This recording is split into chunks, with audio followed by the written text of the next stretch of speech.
Good evening and welcome to tonight's council meeting. I'd like to call the meeting to order. Apologize for the delay, and I don't think we are going out Facebook Live, but that recording will be up at a later date. Councilman Clausen is absent this evening. She's graduating and receiving her Master's of Nursing degree, so we congratulate her, and we're happy that she can bring that expertise to the governing body here. Councilman Farmer's also absent, and I'm not sure why he's not here this evening. First thing I'm gonna ask for is agenda changes. Mr. Mayor, we would just ask, due to the length of the executive session, that be moved to the end of the meeting as opposed to its current location on the agenda. Okay. Council, anybody have an issue with that? Nope. Okay, next item on the agenda will be public forum. I will open up for public forum at this time. Is there anybody here wishing to address the council that's not on the agenda? Seeing no movement from the audience, we'll close the public forum and I'll ask for the approval of the consent agenda. Mr. Mayor, if there are no questions or discussion after reviewing the consent agenda as submitted, I'd make a motion to approve it. Second. Have the motion and the second to approve the consent agenda. All in favor, say aye. Aye. Those same sign. Consent agenda passes. We have no unfinished business tonight, so we're gonna get right into new business. And item one is a request from the Brick Streets Arts and Crafts Festival. So when they get done arm wrestling over who's going to talk, We'll tag team. there you go. Council members, Mr. Mayor, we are respectfully here to update you on the Brick Street Arts and Crafts Festival for this year. We are holding it October 9th from 10 a.m. to 3 p.m. And we are going to ask about dumpsters and portable bathrooms. Yeah, the porta pots, I understand, have been supplied by the city in the past years or arranged by the Yeah, I'm city. sure we probably get those through Isley, don't we, Ethan? Yeah. Right. We were going to ask in addition to that, if we could maybe get some extra trash and recycling bins around. That was one of the requests from vendors. Last year, there just weren't enough trash cans available. So we didn't know if that could be kind of tossed in with the restrooms. We also had some people who had requested hand washing stations due to the current climate. Didn't know if that was something that Nisley's provided, if that was an option. We are planning on handing out, the goodie bags that we hand out to the vendors will have hand sanitizer in them, and we're asking them to have hand sanitizer as well, but it was something that was brought up. Okay. So we're bringing it up. I think we could probably check unless Ethan's aware of anything, but we can certainly contact Isley and find out what we can do and then let you ladies know. Very good, thank you. Another thing, as far as the street closure goes, we have, the vendors start coming in to set up at 6:30 a.m. The hours of the festival are 10 to 3. So, and we typically have that one block, from City Hall to the convenience store. Second Street to Third. Right. Last year, we ran into some issues. There are some gentlemen who go to the restaurant regularly for coffee, and they didn't feel that the road closure applied to them. Like I had one run over the cones and go through the barricade to get to the restaurant. If we could maybe have some signs farther south saying road closed, detour. There was a grain truck that got kind of stuck and had to drive right up through the middle of everything because he wasn't aware that the road was closing. Some kind of So make it so better barricades. they can't get up into Main Street from here forward. Yeah. Yeah, maybe something to, and to warn them, turn here, or I don't know, if you guys could think of anything that might help just as far as the safety of the pedestrians on that block, the vendors setting up. I mean, I like my coffee as much as the next person, but there's gotta be a little bit of, Do we have detour signs and stuff? Not so much for detour, no. We got a couple of road closed signs. Probably have to just use our type 3 barricades instead of just cones for the most part. Okay. yeah, just something to kind of reinforce that, no, this road is closed, you can go around the block, and the grain trucks need to know ahead of time, obviously, to go, Sixth and up around. Typically, what time do we close that street, Pat? Do you remember? It's kind of, I got down there about 6 a.m. last year, and the barricades were sitting there, and then I just dragged them out myself, so. And there were, I believe, 2 barricades, and then a handful of cones at each end. But we bring the vendors in from the south, so we have that one kind of open so that they can drive their vehicles up, drop their items off at their booth, and continue through. So we just So you're needing it closed from 6 to 4? give or take, yes. Okay. Well, and I think, given the information you've provided, that'll tell maybe Pat and Josh to look at a little more secure way of making sure that it's very apparent the street is closed. Awesome. That would be awesome. What else? Picnic tables? Another request, if possible. We didn't know if there were any picnic tables that could possibly be moved in. Having some food vendors and no place to sit and eat was another issue that we ran into last year. I don't know if there's any available that could be moved in. We wouldn't need many, but We didn't know how portable any of them were, if that's even an option, so we're just asking. 'Cause we're we really don't we're know. just asking. Like I said, last year was the first year that I was in charge of this. Last year was really kind of crazy, so We're learning, right?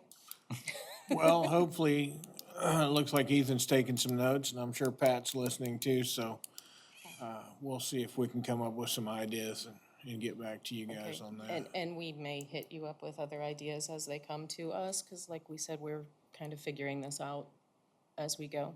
Okay. And will you be doing the Mayor's Choice Award? Yes, I plan on doing that. Okay, okay. Awesome. That was kind of fun.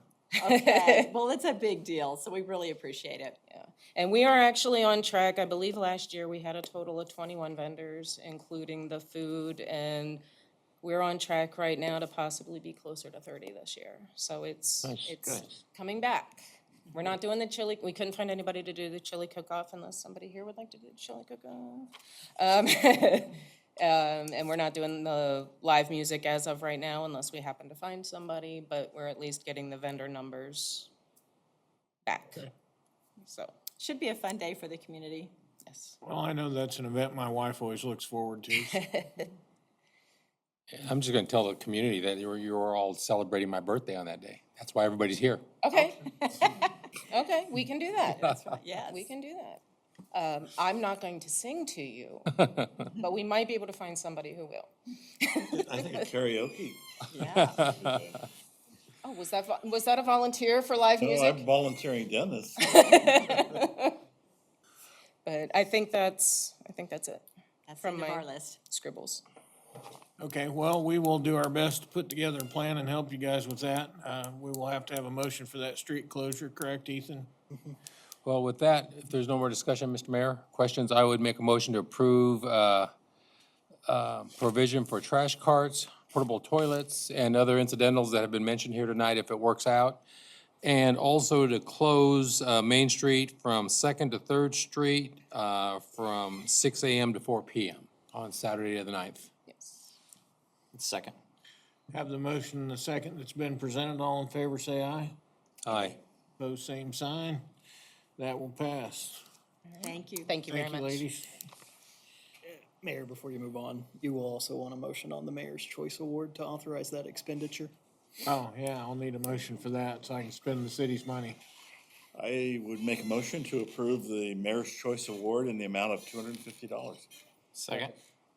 Heard the motion and the second to approve the funding for the Mayor's Choice Award. All in favor, say aye. Aye. Pose same sign. I'll let you know. That carries. Anything else we need there, Ethan? Nope, I think that should take care of it. Okay, we'll move on our agenda. Next item under new business is consideration of Dragon Grant applications. And this is Ethan's baby, so we'll go to him for what we have on the applications. Thank you. As the council knows, we did some modifications at the end of 2020. Set a higher budget allocation of $40,000 to hopefully be able to do more Dragon grants and trying to get all those earlier in the year for construction timelines. Unfortunately, 2021 in February gave us our gas crisis. So while we did an initial round and awarded 3 Dragon grants, then the February crisis hit, and not knowing the full financial implication of that on the city, we pended other applications. We did still receive them, so we were very happy to see that. We actually received a total of 7 applications beyond the original ones that were approved by you all earlier in the year. 5 of those do qualify for further consideration by you all. Those were included in the packet. Staff is recommending approval of 2 of those.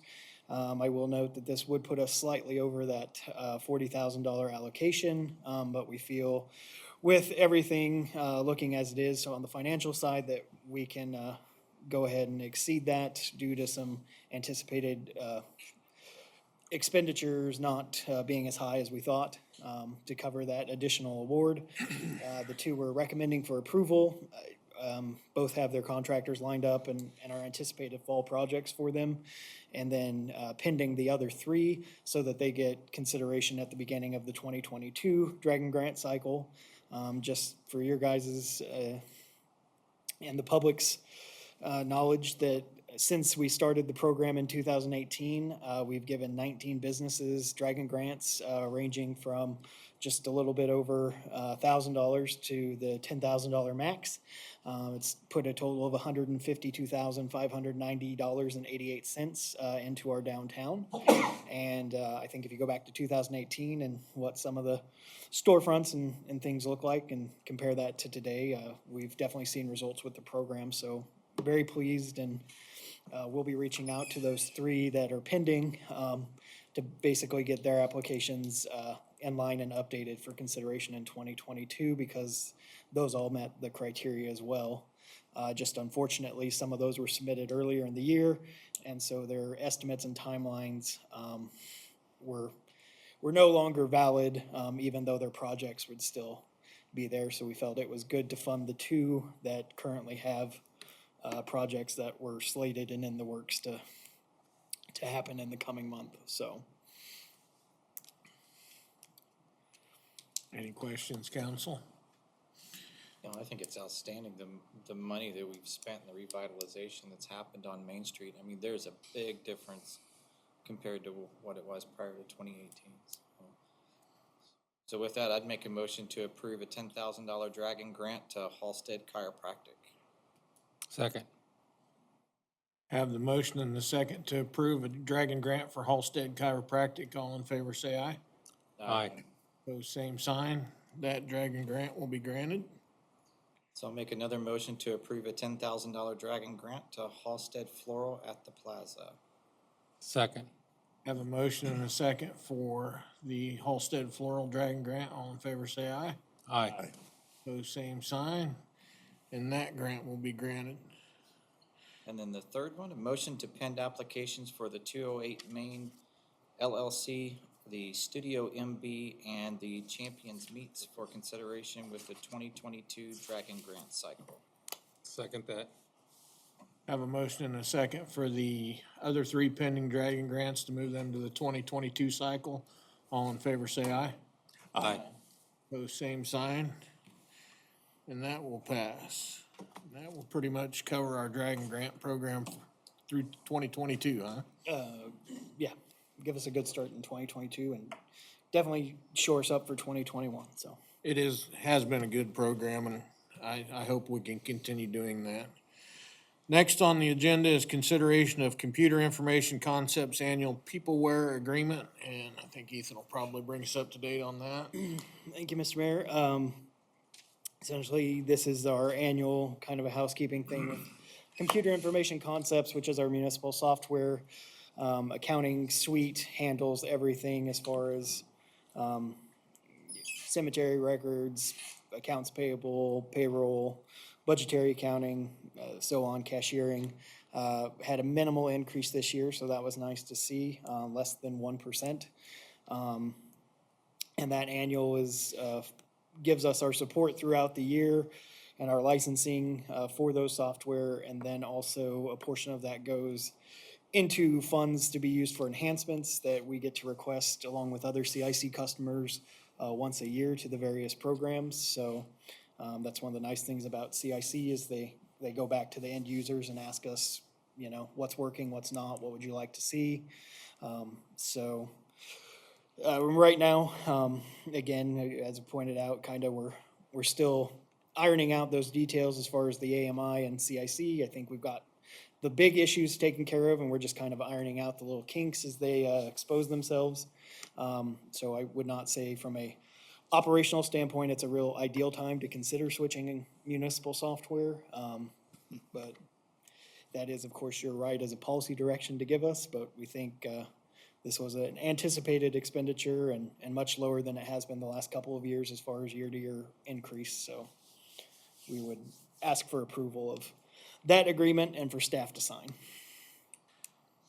Mr. Mayor, I'd make a motion to approve the annual Peopleware Agreement with Computer Information Concepts for an amount not to exceed $11,595 and authorization for staff to sign necessary documents.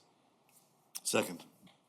Have the motion and the second to approve the CIC annual agreement. All in favor, say aye. Aye.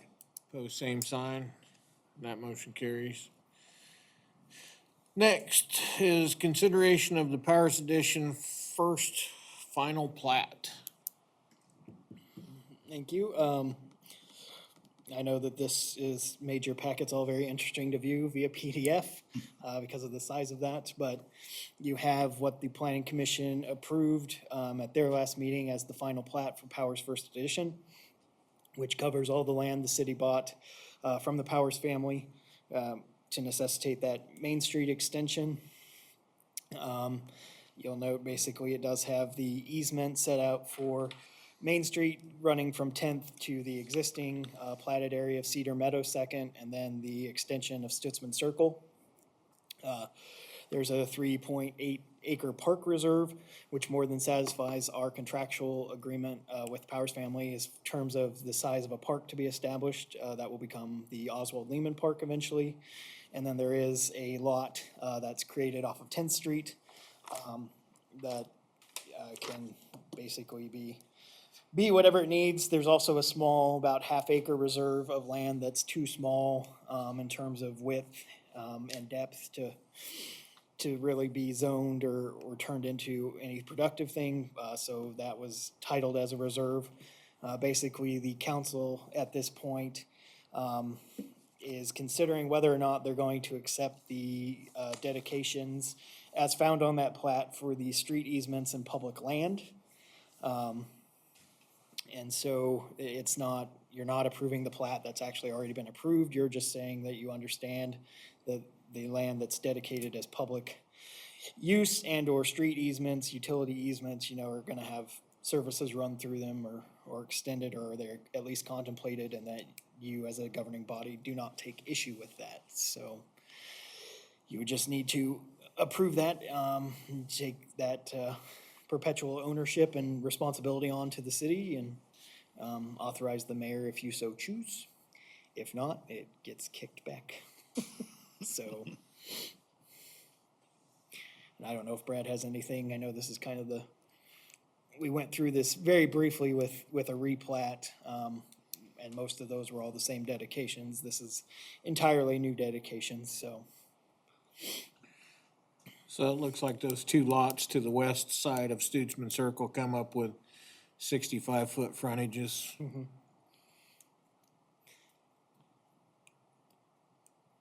Yep, which are minimum.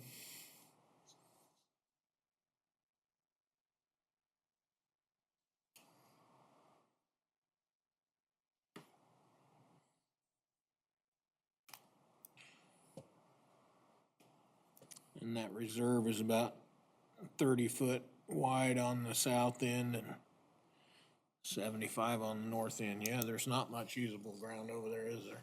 No, Trees. it abuts, it currently held private property, so. Well, with that, if there's no more discussion or questions, I would make a motion to accept the public easements, reserves, and right-of-ways dedication per the final plat of Powers First Edition, and authorization for the mayor to sign the final plat to be recorded with Harvey County Register of Deeds. Second. The motion and the second to approve the easements and everything on the Powers Edition first. All in favor, say aye. Aye. Pose same sign. That carries. Next item is setting of city council work session. Ethan wants us to work harder. Do you have the agenda prepared for that work session, what you're wanting to address, Ethan? Yeah, most of it's gonna be development related. Also give us opportunity to talk with the developers as far as, their requested revision to the letter of credit, and then talk about some capital street improvements. Now that the plating has been approved, we can push the engineer more on the anticipated costs, since we know that we're gonna have that dedicated space to run those. So we should have just, basically, it's gonna be a lot of discussion of capital planning and future development here in Halstead is kind of the main topics. We normally do have a work session at some point in the last quarter, just to kind of talk about that kind of stuff and what the plans are to get things slated, so we can hit the ground running in 2022. So, as you can see, we didn't really have a defined date, just what worked best. Either the week of October 11th, 18th, or 25th. At the council's availability, so. Have you had any preliminary discussions with our bond council regarding these potential projects we're looking at yet? Okay. So you want to try to do a work session before the council meeting on the 11th? I would probably say not before the one on the 11th. I mean, it would probably either need to be later in the week, Oh, okay. so. Sorry, that's just, it was just those weeks. It can be any day Oh, I that see, works I see. for you all. It doesn't have to be a Monday. Well, any day of the week is good for me there. Today. Same. How are you and Ed looking, Mike? The week of the 18th is probably a little freer for me. Okay, I'm good there also. It does, day of the week doesn't matter. I think I could probably do Wednesday the 20th a lot easier than I can on that week, if that's okay with everybody. Sure. Fine. Works for me. Does that work, Ethan? Yeah. Yeah, Wednesday the 20th, that's, Say, unfortunately, I'm not sure how it goes with the other, but we need to get one scheduled regardless, so, 6? 6 PM? yeah, that's fine. steak and lobster. There you go. Is that a motion? Carlos cooks. That's something we need a motion for? I We would need say- to set that, yeah. This, a motion to set? Yeah. Yes. All right, if there's no other discussion, I make a motion to set the next council work session for October 20th at 6 PM. Second. Have the motion and the second to schedule this council work session. All in favor, say aye. Aye. Aye. Those same sign. That work session is set. And Carlos, you'll send everybody a reminder, please. Next item on the agenda is consideration of check 118135 to C Squared Signs. We always call these out since Councilman Campbell owns that business. I'll make a motion to approve check number 118135 to C Square for $150 and approve ordinance number 2021-AP-18A. Second. Have the motion and the second to approve check number 118135 to C Squared. All in favor, say aye. Aye. Opposed, same sign. That passes. We're gonna move our executive session to the end of the meeting, so the next item on the agenda is the report section. We'll start with governing body, and I'll start tonight with you, Mr. Campbell. I have nothing tonight, sir. Mr. Torres, No, sir. Mr. Wallace. I am good. Okay. I have a couple of things. One, I want to congratulate Clayton and Misty Moon. I got to participate in their nuptials over the weekend, and that was a great time. And secondly, I have a proclamation that Carlos has prepared for me tonight. And this proclamation is called Home Rule Day Proclamation. Whereas on November 8th, 1960, the voters of Kansas approved a constitutional amendment granting cities home rule authority. The Home Rule Amendment took effect in Kansas on July 1, 1961. Home rule gives local government, specifically cities, the power to make decisions at the local level based on the unique needs and values of their residents. And whereas cities across our great state manage differing opinions and views on issues ranging from zoning to funding for local services and programs. Home rule keeps control of the community in the hands of the local residents. And whereas the Home Rule Amendment empowers cities to determine local affairs and government actions, including the levying of taxes, fees, charges, and other exaction. And whereas the City of Halstead and the League of Kansas Municipalities Cities continually work to educate and engage municipal officials, the legislature, and the general public about the importance of home rule and local decision-making. And whereas the 60th anniversary of the passage of constitutional home rule is a fitting time for all municipalities to engage their residents about the Kansas Constitution and local laws so that all Kansans may continue to receive the many benefits of home rule. Now therefore, I, Mayor Dennis Travis, have hereunto set my hand and signature and caused the seal of the City of Halstead to be affixed this 11th day of October 2021 and proclaim Home Rule Day in the City of Halstead. Signed, Dennis Travis, Mayor. So now, it's a good thing we have that home rule, or otherwise we'd all be out of a job, right? We'll move on to Ethan for the manager report. Thank you, Mr. Mayor, Council. EMS Director Lowe and I attended training on the countywide Everbridge mass notification system that the city has access through via collaboration with Harvey County. We are still working out access permissions and fine-tuning the process for how the city would be able to send Halstead-specific messages through that system in addition to the countywide or National Weather Service alerts, and look forward to rolling that out to the public to begin signing up for as soon as possible when we get those issues addressed. The access control and security camera project at city facilities is just about complete. We are currently waiting on some final coordination between our IT provider and INA, but hope to be up and running completely before the next council meeting. The city did recently accept the resignation of Officer Mason Hines, who's going to Burton to be an officer for them. We wish Mason the best of luck in Burton and thank him for his service with Halstead PD.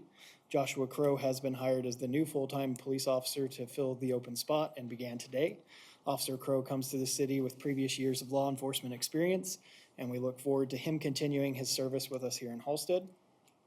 And for the remainder of my report to you, I will be discussing natural gas prices, so I'm sure you're all sitting on the edge of your chairs. Due to Winter Storm Uri and the crisis this past February, the city has collaborated with KMGA in changing the purchasing strategy for the city to help try and secure a majority of our anticipated winter gas usage via fixed-based pricing to help remove exposure to the daily rates as much as possible. Fixed pricing typically always does exceed daily pricing when the market was behaving normally, meaning we knew that we were going to see slightly higher prices than we previously may have been able to secure under the old method of purchasing. But February did show us that that daily market can be way more volatile than anyone ever expected it to be.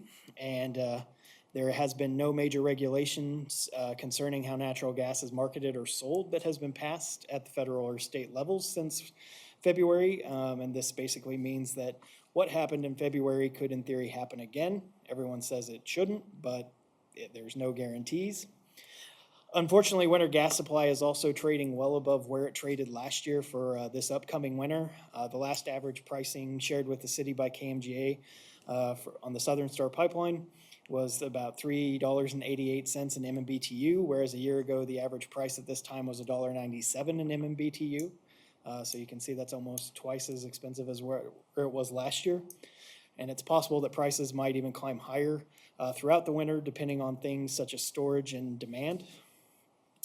These increased prices are due to several factors, like the continuing concern in the industry about what did happen last February, and then reduced production that's been seen recently with the weather and hurricanes in the Gulf region. And the main point of me sharing this information with you all and the city is that people should be prepared for higher gas prices this winter than what they've seen in the past couple of years during the winter. To be clear, I'm not speaking about pricing approaching, the levels like they did in February, but this would be that normal prices, that base prices, almost twice as high and trending higher than what we've seen historically, as long as I've even been with the city. So just want everyone to be aware, because if that price is higher, then it does affect the end consumers, and that as gas has a pass-through model for us, that price is passed on to the end consumer. So just wanted everyone aware of that. There has been, I'll call it some tentative good news, in that the Kansas Attorney General did announce recently that they were seeking assistance via RFPs, requests for proposals from outside law firms to investigate and potentially litigate any violations to Kansas state anti-profiteering laws that investigation might turn up. They are seeking or accepting those RFPs from people who they're hoping to get people that have more expertise in the natural gas industry and markets. And I believe October 28th is when those RFPs are due to the state. So again, this isn't going to be something that we're going to see immediate results from, but it's at least a somewhat positive step, I feel. Again, it's really just an investigation at this point. So the Attorney General's, on the record is saying he believes maybe something happened, but won't know. And they're getting some outside help to get that expertise to see if something did happen and what that would look like. We don't know any of that at this point. So, and then just to remind that these natural gas prices and fluctuations, the city of Halstead's not alone in being subject to that. So this is going to affect, again, all gas utilities of various sizes. So that is where we are. I wish it was a little more upbeat news, but just trying to make people aware of what the market is currently showing. Those things can change, and we hope they do, but we're talking much higher, just even base pricing than normally what we would have talked about a year ago. So, and other than that, I will be attending the League of Kansas Municipalities conference in Topeka coming up on behalf of the city, and that is all I have. Council, any questions for that report? I did want to elaborate on one item that Ethan first addressed when he started giving his report tonight, and that's this Harvey County notification system. What drove us to seek out that partnership was we had some commentary from a citizen that come in, and I can't remember exactly who it was, for better notification when we do see prices start to go up on the gas. And when we do get this system in place, it's going to require you to opt into that program. We will probably have information going out with our bills to tell you how to opt in. It'll probably be on the website and Facebook as well. But that will be an avenue that we can notify you when we immediately see prices going up. And it did come as a suggestion from a member of the public. So for that, we do appreciate it, and we'll hopefully get that program up and running as soon as possible. So if nobody else has any questions, I would entertain that motion for that executive session shortly, as soon as Ethan's done writing down what he needs. Got it, Carlos. Carlos, you got it? Didn't have to use a paper airplane to get it to somebody. Mr. Mayor, I'd move that the city council recess into executive session for 30 minutes to discuss contract negotiations pursuant to consultation with an attorney on matters that would be deemed privileged in the attorney-client relationship, exception KSA 75-4319B2. In addition to governing body to include city manager, city attorney. Open meeting to reconvene in city council chamber at 8:10. Second. Have the motion and second to adjourn to executive session. All in favor, say aye. Aye. Opposed, same sign. We will be entering into executive session.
Same topic.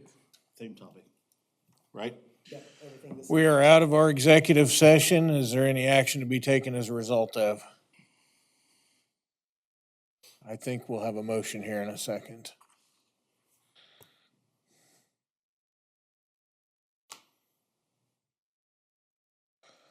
Or 20. Oh. Go ahead.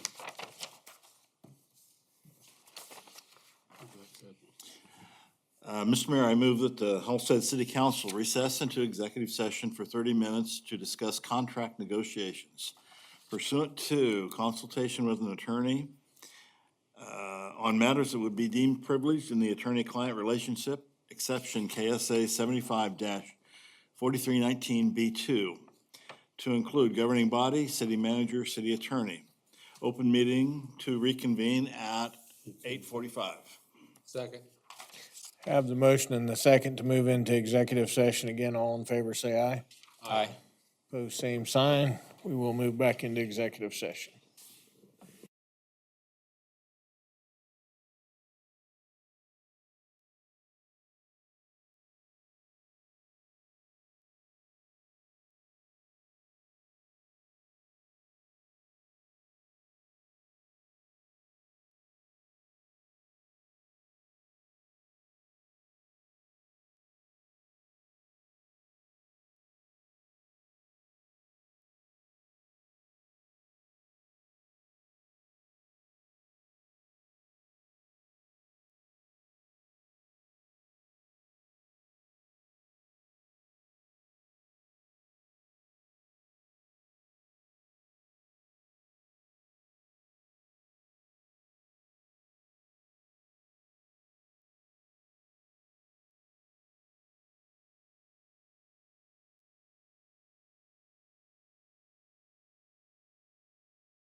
Hello, we are back from our executive session. Is there any action to be taken as a result of? Seeing no movement from the council, I would entertain a motion for adjournment. So moved. Second.